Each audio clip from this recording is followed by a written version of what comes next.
Hello everybody, welcome back or welcome to my channel. My name is Sophia. I post a bunch of reading videos, crochet videos, and daily vlogs, so welcome. Today I wanted to talk about the books that I read in January. Yes, this video is probably coming to you in the middle of February because I have so many exams and schoolwork to do during this time.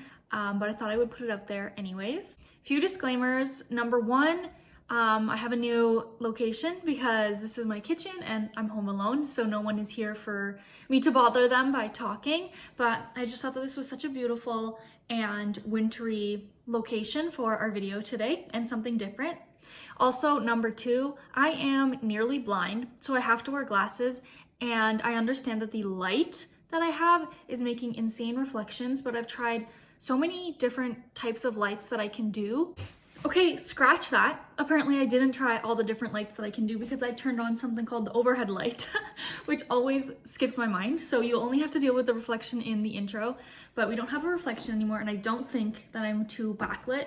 Third and last disclaimer is that you might hear some noises. That's my dog moving around because she exists, so that's that. Oh, and also one more disclaimer is that if you see me looking over here, I do have my computer with all of my notes, so I make sure to tell you every single thing about every book that I read. So in the month of January, I was able to read 6 books, and it was perfectly divided 3 and 3. I read 3 audiobooks and 3 physical books. To start with, a big one, I read The Poppy War by R.F. Kuang. So this one was kind of read in December as well. I just ended up finishing it in January, so I might not remember so much about it, unfortunately. I did read this on audiobook. This is a military fantasy inspired by 12th century China, and this follows Rin and her entrance into the academic world from being a poor orphan, and then her entrance into the academics. But during her time at school, a war is breaking out, which is known as the Poppy War. Of course, as we all know, this is a very famous book. It is very violent, so be warned about that. Violent deals with also themes and a lot of death, like not just violence, there's so much death in it. I also noticed that there was kind of an interesting passage of time in this book that I wasn't used to, as in a huge amount of time covered from basically one chapter to the next. Like one chapter would be Rin is in her first year of her schooling, and then the next chapter would be done and she would be like in her second year or something, which I thought was interesting because I find that most times when we're reading books, especially like this modern age fantasy books, it tends to be set over a brief period of time, but then we might have like flashbacks to previous events in the character's life. But I like that this was like a comprehensive, like it was like long, and it was clear that it was a long time, so you were able to see Rin's development from just being a child and really just wanting to go to school to then fully being in a war, and how her character changed over this long period of time. And also, speaking of like the passage of time, you could really see every step that Rin took into her descent.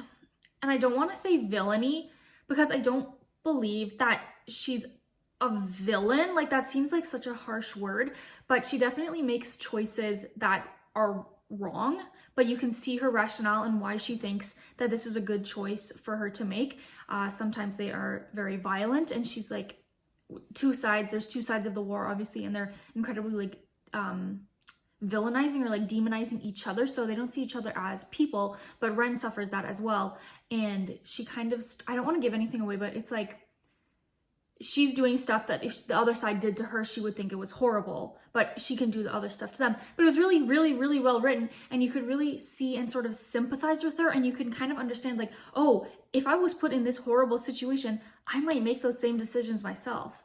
But I do think that unfortunately my reading experience was tampered a bit by this being an audiobook, because as I've said in the past, when I am listening to audiobooks, I'm usually doing other things. And these things can be simple, like cleaning my room or like painting or something like that. But I still find that my mind is able to think about other topics and think about other things more than if I was reading a physical book. So I find that I got a little bit lost, and people on like TikTok and BookTube really say that this is like a crazy book and it's like making them cry. And obviously it is like really violent and impacting in that way.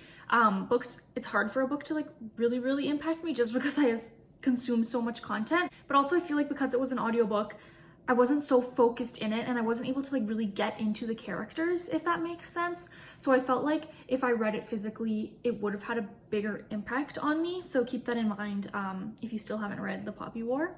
Yeah, I may return to the series. I think I will return to the series, just not right now. I think I need a little bit of time between these books, especially because they're so long. Like for the first audiobook, I think it was like 19 hours or something like that. And then the second audiobook actually came available to me through my like online library Libby, but I let it go to the next person because I knew I wasn't gonna get to it because it was 22 hours long, which is insanely long. And I might decide to actually pick it up as a physical book. The second book, which I believe is called The Dragon Empire, I might end up picking that up as a physical book so that I don't have this similar thing of it being a worse read for me because of how I consumed it. And also it did have a very modern voice, which I wasn't really expecting. I find that when I go into fantasy novels that are like high fantasy, like sort of like this one, I tend to expect a little bit harder to understand, or like it has more of like an old voice or like maybe like elitist or something where it's like you're kind of gonna have to really focus. This was not like that at all. It's a very modern voice, I want to say. I don't really know how else to say it, in the way that it was written with language and stuff that like every other book is written with, and it didn't have like complicated magic systems. Like it did, but it was like it was easy to understand, but the story was so good that it wasn't like fluff. You know what I mean? Like I find that sometimes books make it hard to understand, so you think it has a really good like plot and stuff, but it's actually just hard to understand.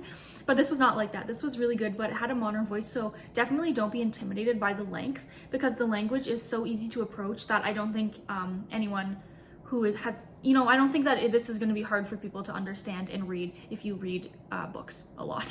So yeah, I did end up giving this one 4 stars, and the star that taken off was likely my fault from it being an audiobook. But yeah, I just couldn't give it 5 stars because for me, this wasn't a 5-star read. Moving on to my second book of the month, I read All the Lovers in the Night by Miko Kawakami. And I do want to shout out, this is translated by Sam Bett and David Boyd. I do want to give, make sure that I include translators because they are so important and I feel like they get forgotten a lot of the times. But these are the people who spend so much time translating this book, and we wouldn't, as English reader, I wouldn't be able to consume this content if they weren't there. So they're not as important as the author, but they're pretty close. And this was a physical book for me, and this starts the start of my new semester, which started on January 6th at university, where I live, we have a new train that was built, which means that I have a longer train commute, but I really like it. So now I have 30 minutes just on one train where I don't have to do anything, I don't have to move or anything. So I'm really dedicating that time to being reading so that at least for some days out of the week, I can get like 30 minutes in the morning and 30 minutes of the night of just pure reading, and I'm not doing anything else, which is an hour a day, which is pretty good. So I started this on the train and I just read this a lot on the train. And I'm sorry if I pronounce any of these names wrong, but this follows our main character, Fukuyuro Iri. I'm so sorry. That was so bad. I really thought I was gonna get that one. Fukuyu Iri. She's a freelance editor of books, and she doesn't get out much to do social things because she works from home.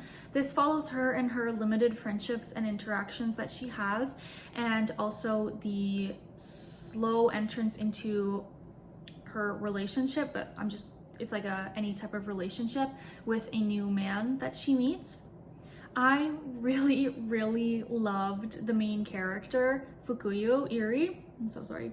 This was my second Miko Kawakami book, actually. A few years ago, maybe 2 years ago, I read Heaven by Miko Kawakami, which I think is her most famous book. That one really hit me quite hard because that deals with a lot of bullying and the bullying culture that they have over in like Japan and Korea. Miko Kawakami herself is from Japan. The dog is here.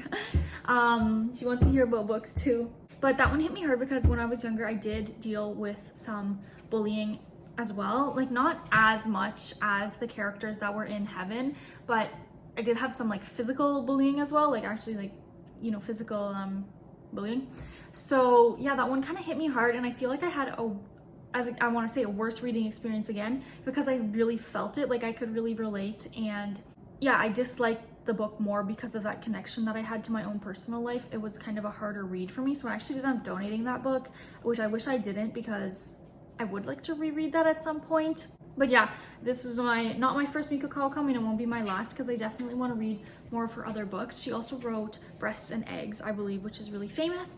And I currently bought Myth's Ice Sandwich, which I really want to read that one. So I'm going to slowly work through all of the books that she has written. I just really love this book. I don't really know if I sell the books right that I loved, but this book, I said books don't hit me that hard. This book really made me cry at the end. I just really felt for the main character, and I just felt like I wanted to give her a big hug because I just could understand, like, the writing was so good that you could really understand where she was coming from with the things she did and how it's so hard to make connections sometimes. And that is something that I struggle with, is being able to make connections with the people around you, especially when you're so isolated like she is, like just staying at home. So there's a lot of themes of isolation in that one. Also, it does deal with topics of alcohol abuse. Our main character herself, she sort of goes into abusing alcohol, but it was written in a way that makes you understand why she was doing that, because she just has so much like boredom and different thoughts going on in her mind and stuff. But it wasn't portrayed as if it was good. Like, I don't want to say that the book was saying that alcoholism is good, but you could understand where she was coming from and why some people depend so much on alcohol and become alcoholics. It also shows how that can impact and like degrade, oh sorry, the dog wants to go out, how that can impact and degrade some of the relationships that she has around her. All right, I'm back. And also just be careful because it does have a pretty graphic scene of the main character from when she was younger. So it is a flashback, but it's pretty graphic. It was hard for me to read myself. So if anyone struggles with, I would say, just be warned that that is present in this book. And also it does deal with a lot of body talk, like physical descriptions of her main character's body, but also the bodies of the people around her. It's negative, but it's not, I don't think the main character had like an agenda with the stuff she was saying. She wasn't saying that one body is better than the other with just physical like thoughts that the main character was thinking about the people around her and about herself. But yeah, again, if that's something that you struggle with, then I would be warned. This one was definitely a 5-star for me. I loved this book and I loved the main character. I really just can't say that enough. So yeah, I highly recommend All the Lovers in the Night. Next, we had Big Swiss by Jen Beagin. This, again, was a physical book that I read mainly on my commute to and from school. Jada has a shoe right now. Jada, show your shoe. She likes carrying things around, so right now it's a shoe. So this, and I kind of read like a big thing here, so I'm just gonna fully read this because I don't want to forget. This follows our sort of unhinged main character, Greta, as she is living in a dilapidated farmhouse with her older weed-selling roommate, Sabine. She is transcribing for a sex coach to the wealthy within the city where she lives, and develops an obsession with one of the patients, who she gives the nickname Big Swiss. She accidentally meets Big Swiss in person while she doesn't know, and Big Swiss doesn't know that Greta knows almost every single thing about her life and what she's struggling with. So yeah, this book has a bit of like a descent into madness and themes of obsession, which I really liked. I've actually never read a book quite like this before, ever. Like, I thought this was so different. And this is like weird girl fiction, as it's called, but it takes it to another level in what I thought was such an amazing way. And I'm actually like really proud, I guess I can say, of this author, because she managed to create and think of things that I don't think I would ever be able to think of. Like, this isn't really a spoiler, I guess, but there's just so much bugs and like spiders and stuff, and it's just like gross like bug stuff, but it's like not so out there. But I'm like, oh my god, how did she think of this? Like, I don't know how she came up with all of this stuff, but it's not like crazy or like silly, like it's like kind of realistic still. And this is a lesbian and sapphic book. Both of the main characters are female, so that's one thing that I've been wanting to read more of, and this was great. I did like the main character even through all of her faults, like the obsession and that she gets into with Big Swiss, her obsession with Big Swiss.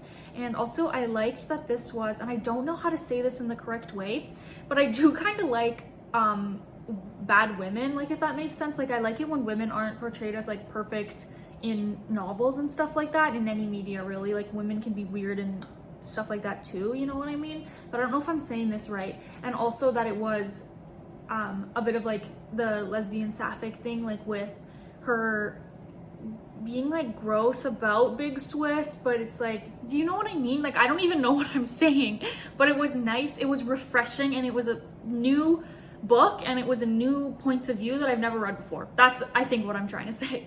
Another book about isolation as well, because she is kind of isolated in this farmhouse, this old farmhouse. Her roommate's often gone for long stretches of time, and she works from home doing this transcribing work, so she's in the head of a lot of different people, but she's completely isolated from people most of the time. Again, another book. I read a lot of books this month actually that dealt with, and it's kind of, I didn't mean to, but this is another one that has been in, and this one is really brutal to read about as well.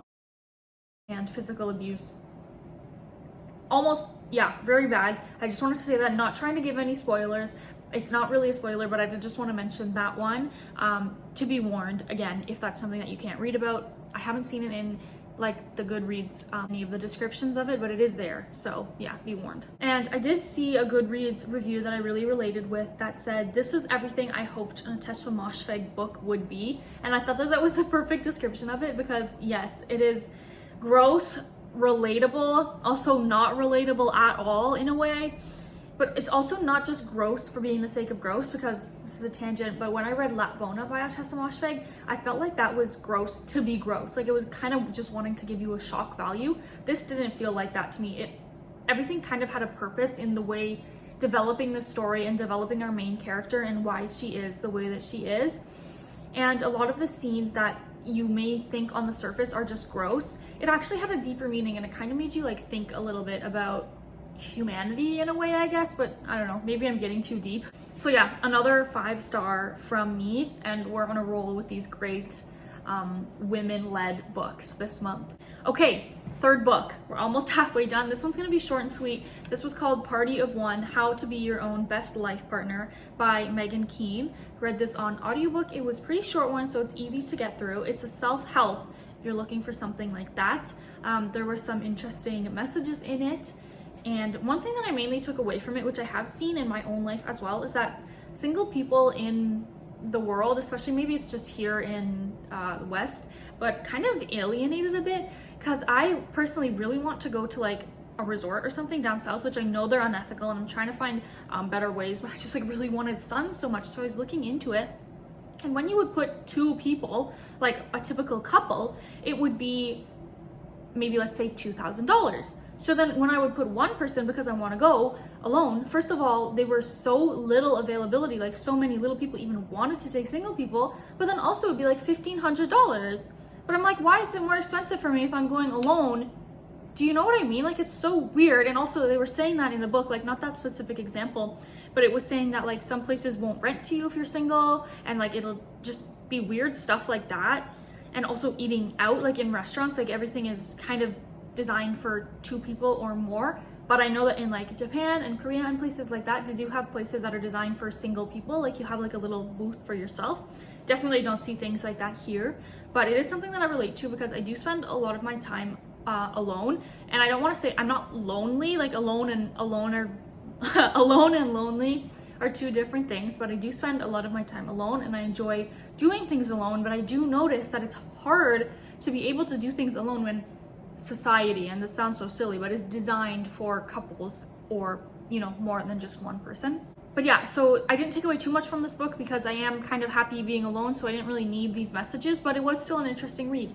So I ended up giving this one 4 stars. 4 stars. Okay, next, 4th book. 5th book. Sorry, I was wrong. That was the 4th book, and this is the 5th book. I read A Memory Called Empire by Arkady Martine. This was an audiobook. It's the first in a series. This is a recommendation that I learned from Carrie Can Read here on YouTube. I really enjoy her recommendations most of the time.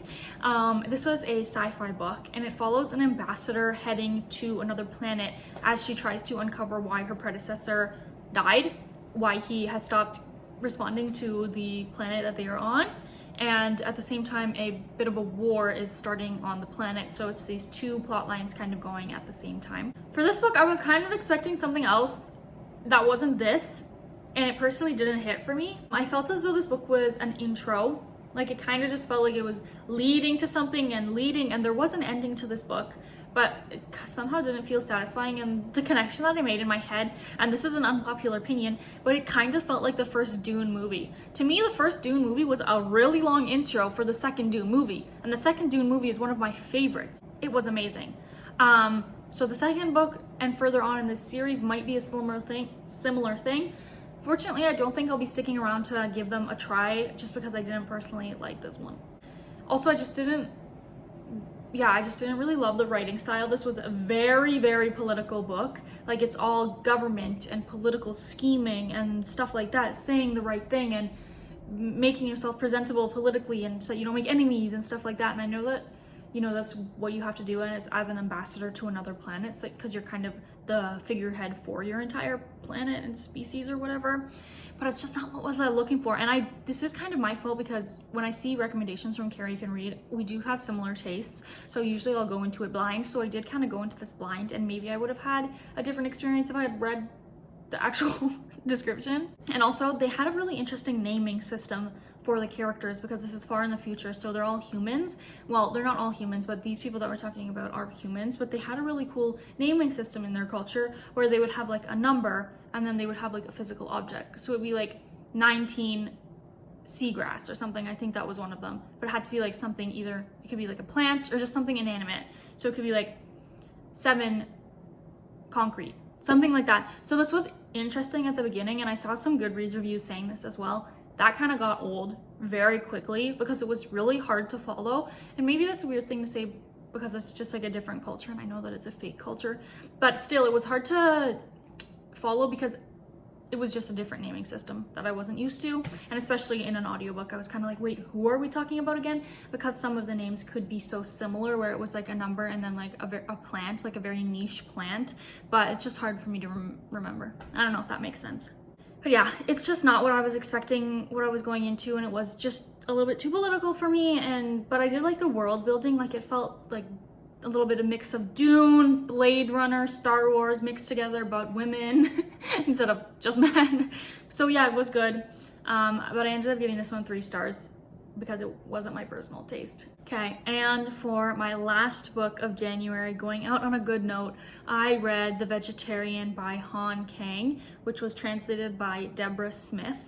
This was a physical book, again, on my train commutes.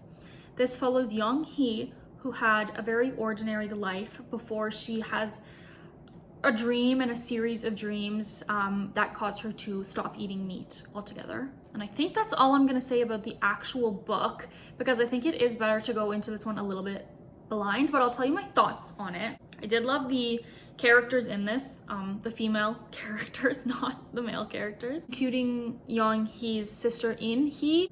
I really liked both of them, but especially In Hee, I especially could sympathize with her in a way because this book follows a little bit of like mental illness in a way. Like it's not specified what mental illness is going on or just like general alienation of a person, and In Hee was the only person who would continue to take care of Young Hee.